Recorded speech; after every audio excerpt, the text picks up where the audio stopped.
I have been asked to think about describing Dr. Garcia in one word. I don't know that that's possible because he was a man of so many visions, so many truths, so many interests. But I guess if it has to be one word, I would say compassionate. Inspirational. Champion.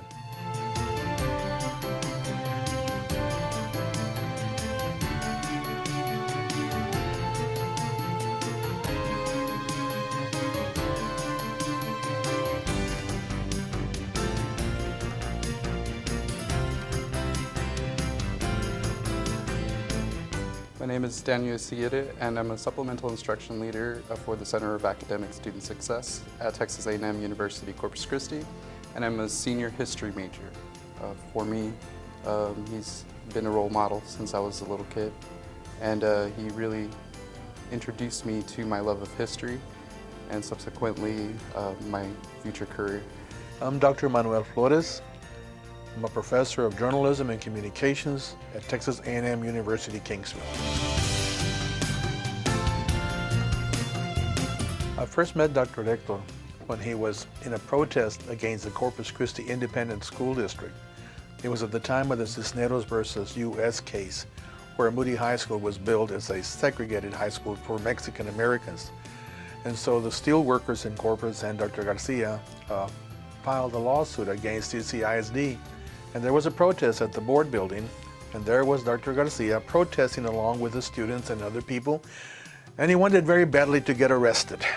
Very badly to get arrested. In fact, the one time he did get arrested, and at that time, he said, I went to jail, I'm in jail.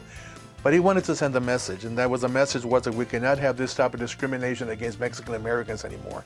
I saw his energy, I saw his passion, I saw his commitment to the Mexican American people, and actually to the people of America to fight back. I'm Karen O'Connor Urban, and I'm a friend of Cecilia Garcia Akers. I'd really like to start talking about Dr. Garcia with the image that some of us have in our minds and some of us have been and seen at the university. It is the 9-foot bronze statue of Dr. Garcia holding a book, indicative of his love for education. He was an educator. I think first and foremost, he was a healer, a physician who could deliver 20 babies in a week, 20 speeches, and importantly, 20,000 votes.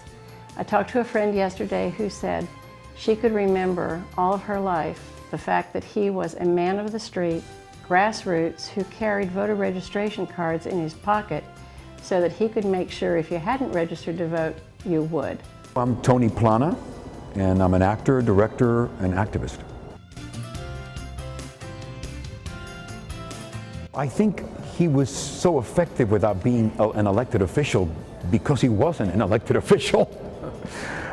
He wasn't bound to anyone or anything except his own set of values, his principles, his spiritual dedication to his people and those who are voiceless and who are underserved in this world. And that's one of the things I admire the most about him is how he was able to take his talents and really give them, so freely and so abundantly to so many. Dr. Garcia was a very smart man, so he never ran for office. Why would you run for office that you would be beholden to somebody? You would be beholden to the Democratic Party, to the big donor. Dr. Garcia was not going to do that. He had more power without holding an office than most people do as an elector. And he was the one that manipulated and actually was the gatekeeper of information for the people who got elected. So the power came from Dr. Garcia, his organization, his networking skills, his letter writing skills. All of those things made him more powerful than any, and I'll say this very gingerly, that any South Texas politician ever wanted to be. He had nationwide and indeed worldwide type power. And I'm not sure that he would have had that power had he been elected to office.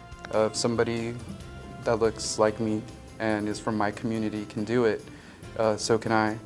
So, it's that passion and drive that he had to make things better is why I feel he didn't need to run for office, because he was connected to the people.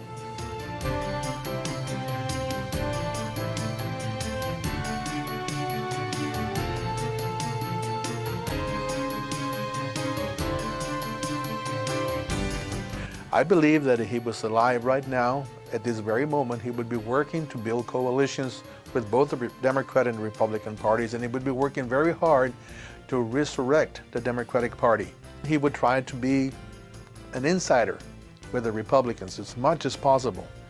And he would listen to Donald Trump, but he would also give him advice as to how he could work, not just with the Mexican American or the country of Mexico, but how he could work to make America greater, really, how to make America greater. And Hector P. Garcia would be the one that could probably give him the best advice. I believe Dr. Garcia's advice to our new president-elect would be to consider the diversity of our country and the different peoples that have made us great, to not separate people by labels. His work, Dr. Garcia, was to include Latino people and help get them civil rights. And I would feel he would urge the president to continue that work and not to take steps back. I think his life is an example of what immigrants, in particular Latino immigrants, can bring to this country. So I think that's one of the things he would tell a new president, to keep an open mind about what Latino immigrants have brought to this country, what they represent to this country, and not to be overly persuaded by what he sees on the news, but to do his own investigation into the history and the culture of Latino immigrants in this country, and to learn how to value that contribution and to celebrate it. And he is a prime example of that. He was a healer, a father, a veteran, an honoree. He was an educator. And I believe in my heart of hearts that scholarship is the way we really do achieve freedom. Scholarships provide students the opportunity that they might otherwise never have happened. When I was young, my mother would take me to the county health clinic here in Corpus Christi, and it had his name on it. So I always wondered who he was, and one of the first internet searches I ever did was to look up his name. And I was amazed by the things that he had done for our community right here in my hometown. I had no idea that a person like me, a person from my community, had had such a huge impact and had literally changed our country. And not only did that give me the love of history that I have now, but it really inspired me to want to make a difference like he did, to want to change our community. We all know how Dr. Garcia communicated with politicians and other constituents. He was a prolific letter writer. He wrote letter after letter. I think every week he wrote a letter to the Corpus Christi Caller-Times, the San Antonio Express, the Laredo Times, the McAllen Monitor, the Dallas Morning News, the Houston Chronicle. He would write letters all the time, but he also would call people. So in a way, he was ahead of his time because he used every tool available to him that was available back then. Oh, he was a master communicator. I mean, in the Longoria Fair, the first thing you see is that the widow, when she's denied access to the funeral home for her Mexican-American husband who's been killed in action, the first person she goes to is Dr. Garcia. And the first thing he does, he sends out 26 telegrams to the most important people in the country. He only gets one response, Lyndon Baines Johnson. And as a result, Felix Longoria, Private Felix Longoria, is buried with honors at Arlington Cemetery, the first Mexican-American to be buried there. So he was a master communicator at a time when communication media for your regular citizen was extremely limited. It was either, you know, by snail mail or phone calls. If he were to come to this day and age, I think he would be amazed, for one, on how we communicate with each other. But more importantly, he would definitely use these new tools like social media, the internet, to be able to reach more people in the community, to help get those messages across, to help get to help advance the movements that he started. When you think about education today, and you think about Dr. Hector's education, and you think about how he might work with students today, I suspect that he would have a significant email address. I suspect that you might find him on Facebook, and I also think that you might find him on Twitter or tweeting. He was a man of the time in his time. He used that typewriter, that wonderful old typewriter. Imagine if he could sit down in front of a computer and type very, very quickly and send it out to thousands of people that he didn't have to walk the streets of Corpus Christi to reach. I think he would have been a social media fan unparalleled. He would have loved being alive in the 21st century, using the social media tools to communicate with people. He would use Twitter quite a bit. I think he would use Facebook Live to show people what he was doing. So all of those things would have made him an even better communicator. He knew how to communicate with people, and he would have learned how to use social media, new media. Traditional media was very easy for him.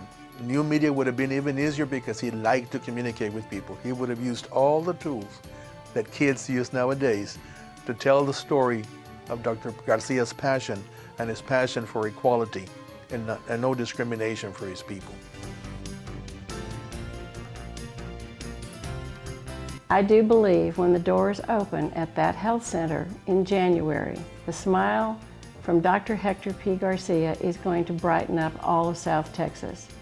That health center is a place where he would like to practice medicine, quite differently from the way he did when he practiced here, but a center that will treat almost, well, between 8,000 and 12,000 vulnerable patients in our community. It's going to become a medical home with every specialty represented. It's going to have a drive-through pharmacy, which makes taking your meds and getting them picked up quickly and easily will make all of the healthcare system work better. It will have a chapel, and I think that's very significant because Cecilia and I both believe in the mission of Christus Spawn, and that is to extend the healing ministry of Jesus Christ. And there's probably no one who epitomizes that better than Dr. Hector P. Garcia. So his legacy, not only all the great things that he accomplished in his lifetime, but his legacy continues to inspire young children from all races and from all parts of the country, and that itself can lead these young children to become great leaders and to affect great change. So I think that's why it's very important to remember great people like Dr. Garcia and the things that he did. When I first started, all I ever played was, gang member number one, and then, drug dealers and pimps, and I played more than my share of criminals, and they were all Latinos.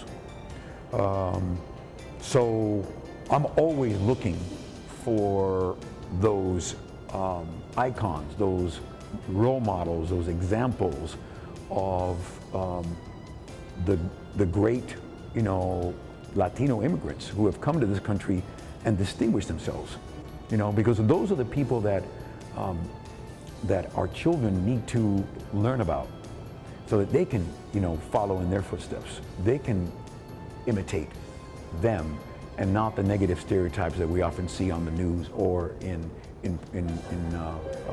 regular programming. No one should ever forget the hard work, the striving for excellence, the dedication to freedom for all people that Dr. Hector P. Garcia represents.